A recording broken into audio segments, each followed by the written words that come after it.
Hey everybody, this is Dan God of Thunder coming to you with the 4.19 Smite patch notes. This is what Smite actually did as compared to the theory slash hypothesis stuff that I put up just before. Just getting right to it. Some new god skins. Actually, first time seeing a lot of these. Looks like they're all in on the Halloween stuff. Izanami, which actually that's kind of cool, given more of an Egyptian theme. Susanoo. Raijin, another goofy one for Cupid. Grim Reaper. Surprised it took that long to make one. I thought they were intentionally avoiding it because of that. And Hachiman's getting his masteries. Nothing too interesting. Okay, bug fixes. Which blade is being removed from lifesteal? Oh, right, because they switched. That makes more sense because it used to have lifesteal, and now it's got cooldown reduction. That makes a lot of sense. Some of the bug fixes for gods. Again, Morgan, because of course it is. This will make her a little bit better, especially if you've had issues with trying to play with her. I think everyone's had an issue where they've not been able to cast with a god they've wanted, or weird things happen with Changeling. Hopefully they can get these. Hopefully that matters. Hopefully it helps, but we'll see. On to the big stuff. Balance changes. Armored Cloak and Height of the Urchin are getting a fairly significant nerf. Armored Cloak is no longer a really good tier 2 item, and Height of the Urchin is mostly the bigger one is the price increase. People are talking about that, and my theory is that this is probably going to be shifted almost purely to solo laners now. Maybe some mids, but the lack of protections is going to hurt them a bit. The big thing is for supports especially, I think the gold increase is going to be really detrimental, because we're now talking about between 400 to 300 gold difference between Height of the Urchin and other viable items like Shogun's Kusari, Shogun's Kusari is 2200, which is one of the more expensive items. Jade Emperor's Crown and Voidstone are 2150. Emperor's Armor is 2000. And Height of the Urchin's a great deal more expensive. So I think at that point you just start to get to this balance point where the investment isn't paying off. Especially now that you have to invest all these stacks, it's going to come out slower. It's not going to be as good. And it is a selfish item for supports. Solo laners who are going to have more farm, who are going to have more items, carries as well who want to go, who want to play defensively, have a tank item, will still be able to find value out of this, I think. But I think this is almost dead for supports, which is kind of depressing because it's a purely defensive item for them. The Crusher is getting an attack speed boost. Not a big deal for some gods. This will be nice. This might see some use in more ability-based gods. Neith might be a good pickup for that. Scotty, although she's still playable, not as good as she was, but not awful. Soul Reaver is getting another buff as well. There's a lot of items that... This was one of the ones, had I thought about it more, I probably would have buffed as well. I actually thought the Crusher was in a good spot, and Height of the Urchin, I couldn't think of a good way to change it. Soul Reaver is getting a 200 gold drop. It is a pretty big luxury item for mages, but one of those slots is almost always going to be Rod of Tahuti, so it can't be hard to fit in. Moving on to god balance changes. I didn't think they'd look at Kuang, but it makes sense that they did.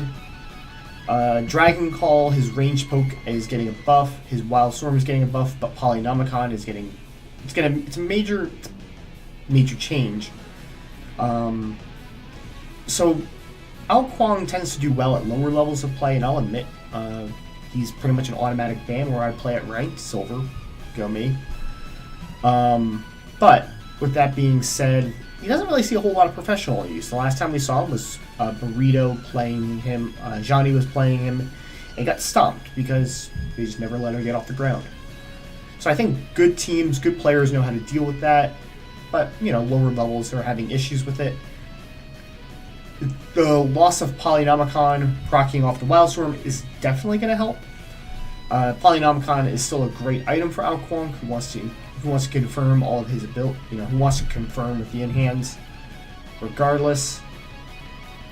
And this will help him get out of the early game. This will make it a little bit harder to stomp on him in exchange for some of his late game burst. Is it worth it? You know, that's up for debate. But I think that's the goal they're going for. You know, you can definitely argue whether or not they succeeded. Awilix is getting a pretty big nerf, actually. Feather Step was one of the most powerful abilities at level 1. Start off with it, and it's doing about like 120 damage for a 120 AoE, which is actually quite a bit. Now it's getting nerfed, so it's now only doing 80 AoE, which is actually pretty weak.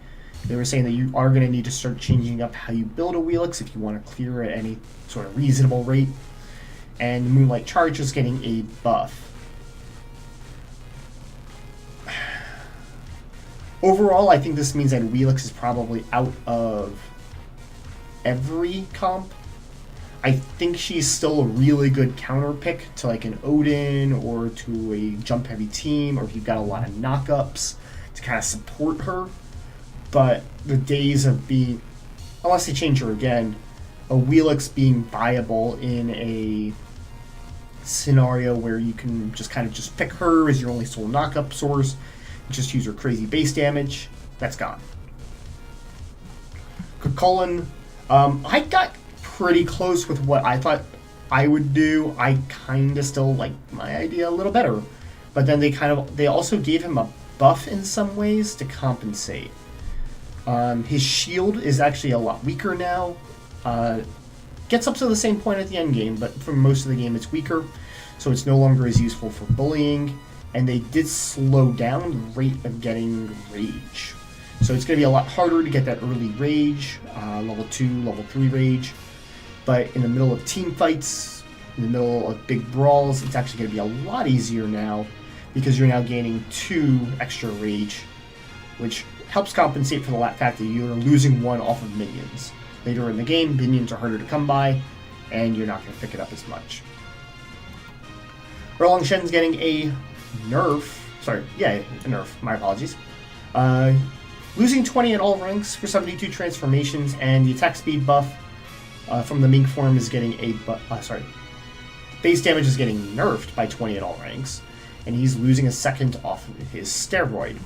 I actually kind of thought having at least another couple of patches where Erlang Shen was prominent again would have been my call, rather than stomping on him immediately. I think this kind of puts him kind of back into the solo lane mix.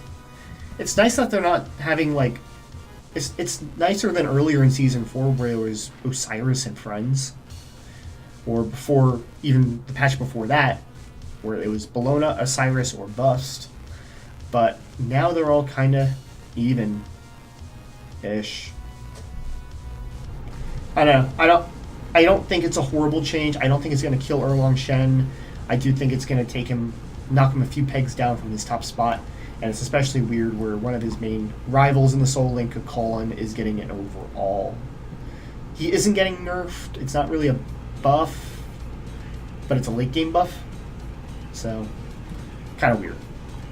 Hachiman is actually getting a series of buffs. I wouldn't have called that. He's getting a buff to his movement speed. He's getting a buff to Iaijitsu. And Eagle Eye, I would call this a buff because you're getting that 4th shot of Eagle Eye earlier compared to before. You're getting it 1 rank earlier. This is probably the 2nd item you level up. So you'll have that 1 level earlier of 4 long-range shots.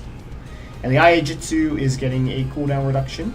Mounted Archery, it's just getting a minor correction because high-res can't do that apparently. Izanami is getting actually a lot of quality of life increases. This was something I heard about quite a bit being a weakness of hers. The very long casting time for her getaway, and Dark Portal is also getting about a half a second of additional speed up, basically, where she can do stuff half a second faster, and that will help her quite a bit. I think this will actually put Izanami back into the ADC meta, maybe more towards mid. maybe no more than kind of like a flex pick, or if you're getting focused out with your bands. But I think this is something that we're going to take a look at, and she'll actually be pretty viable. Raijin is getting overall a buff, I would say. Taiko Drums is just getting a clear, just like a bug fix, more or less. Thunder Crash is getting a minor buff, so you're going to be able to move a little bit before it casts, rather than having to stay still.